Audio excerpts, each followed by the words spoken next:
그러나 그녀의 모습을 보는 순간 기운이 절로 났다. 그녀의 옆에서는 어느덧 피로하기는커녕 왕성한 원기가 주체스럽기마저 했다.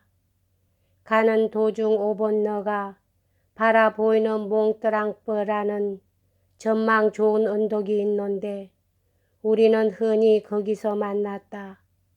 내가 먼저 가서 언제나 그녀를 기다리기로 되어 있었다. 그러나 이 기다리는 동안이 얼마나 고통스러운 것이었던지 심심풀이로 몇 장의 편지를 써본다. 아주 참신한 기분으로 쓰긴 하지만 어느 것 하나 읽을 수 있을 만큼 정리된 예는 없다. 미리 약속한 바의 틈에서 그 편지 한 통을 그녀가 찾아내어 읽어보아도 단지 그것을 썼을 때의 나의 가엾은 상태를 알 수 있을 따름이었다. 이 상태, 특히 석 달에 걸친 끊임없는 조조와 자제의 계속은 나를 완전히 지치게 만들어 수년간 나는 이런 피로 상태에서 회복하지를 못하고 끝내는 탈장이 되고 말았다. 나는 이 병을 지니고 무덤으로 가게 될 것이다. 혹은 그것이 나를 무덤으로 데리고 갈지도 모른다. 이상이 가장 열정적이며 동시에 가장 겁장이인 나의 유일한 사랑의 연락이었다. 이상이 이 세상에서 내게 돌려진 최후의 즐거운 나날이기도 했다. 이로부터 내 생애의 머자나 거의 끊일 새 없는 긴 불행의 연쇄가 시작된다. 나의 지금까지의 생애를 통해 이미 독자들이 아는 바와 같이 수정처럼 투명한 나의 마음은 단 1분간도 마음속에 그다지 강렬하지 않은 감정이라도 숨겨둘 수가 없다.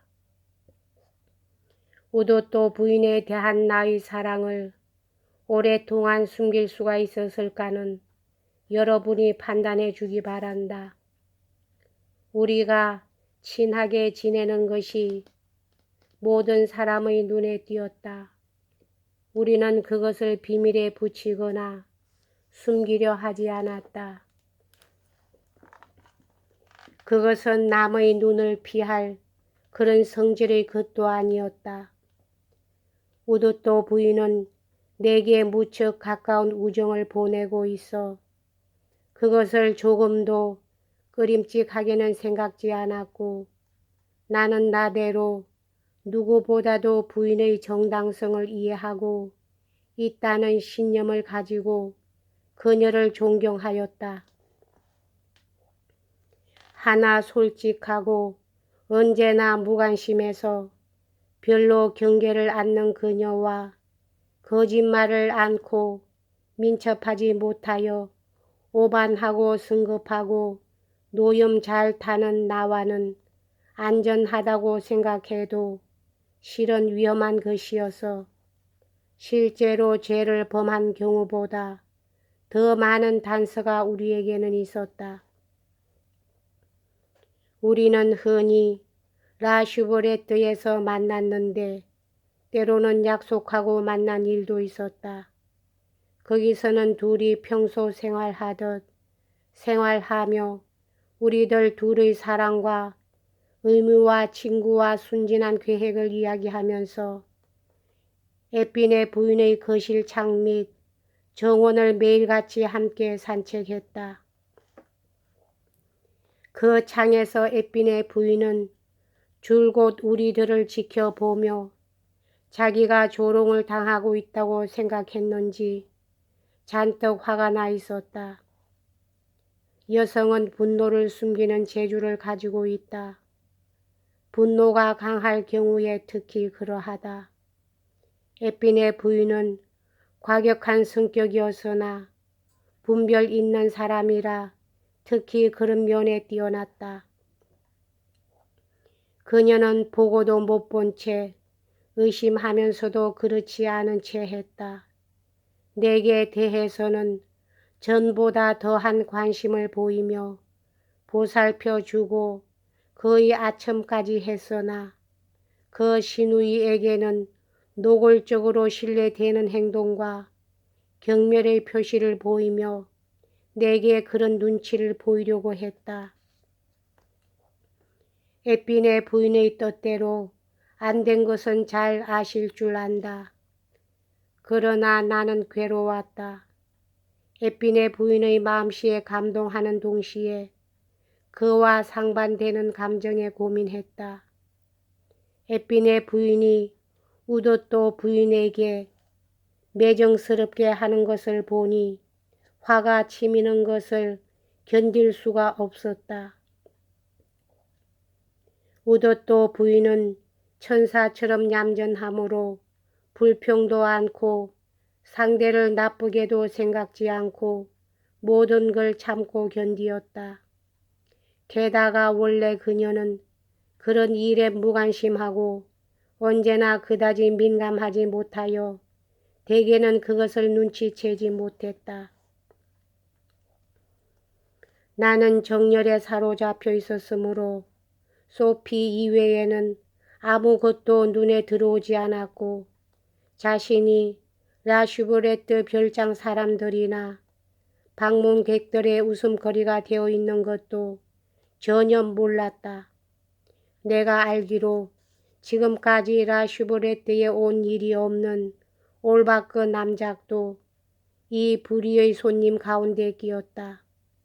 뒤에 그렇게 되었듯이 내가 이때 이미 의심이 많은 사람이었더라면 애빈의 부인이 사랑의 국민을 재미있는 토산물로 보여주려고 일부러 남작을 이렇게 오도록 획책했다고 의심을 품었을 텐데 이때 나는 전혀 이것을 몰랐다.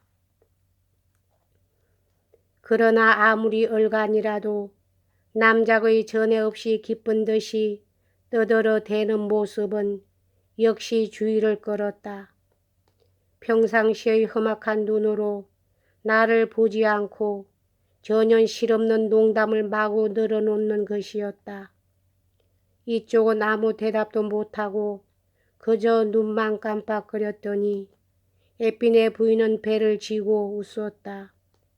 나는 이 두 사람의 심경 변화를 눈치채지 못했다.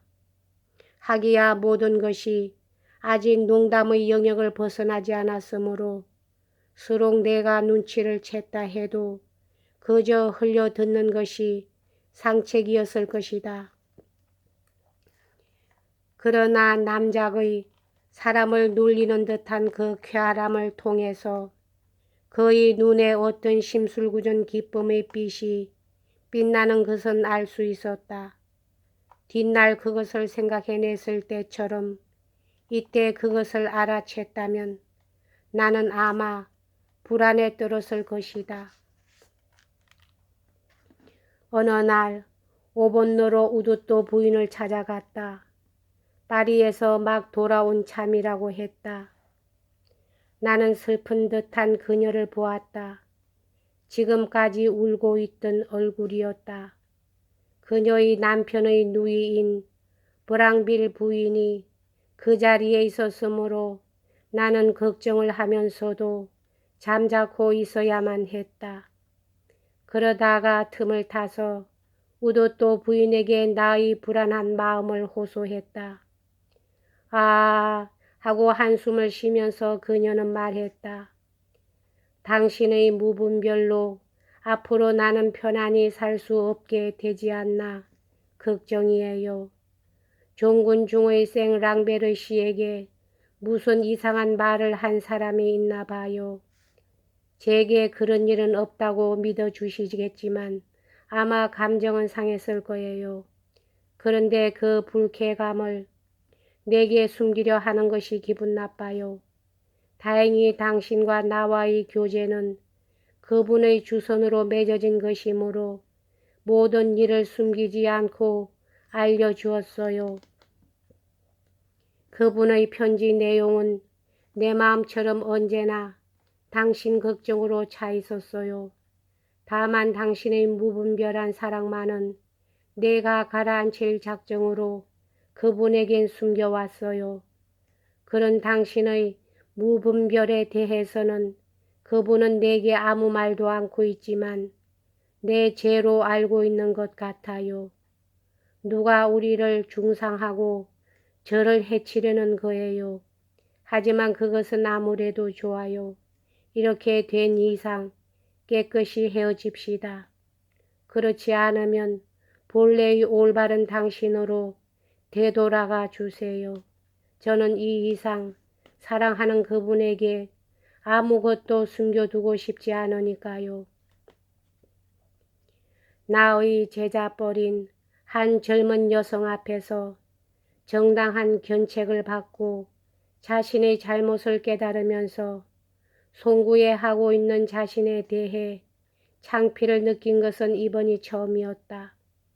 희생이 된 상대방의 여성이 따뜻한 동정을 기울여 그런 내 마음을 달래주지 않았던들 이때 내가 자신에 대해 느낀 분노는 아마 억제할 수 없었으리라.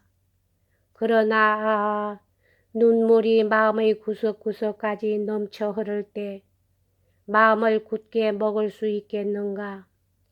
이 감동은 곧 비열한 밀고자들에 대한 분노로 변했다.